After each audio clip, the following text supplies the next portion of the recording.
Welcome back to the channel. Today we're going to be trimming some more trees, getting everything squared away with that. I will be using the M18 pole saw. I use this to do a couple of trees in the front yard. Works very, very, very well. I was very impressed with it. I have the pole saw on here, and have the extension on here, so everything should work out all right. I did not sharpen it after my last use, but I didn't use it that much, so we're going to check it out and see how it holds up. All right, so this is what we're going to be trimming at today. Hitting that one and these.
Uh-oh.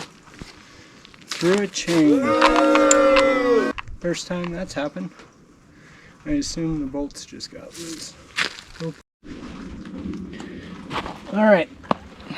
So I got my chain put back on.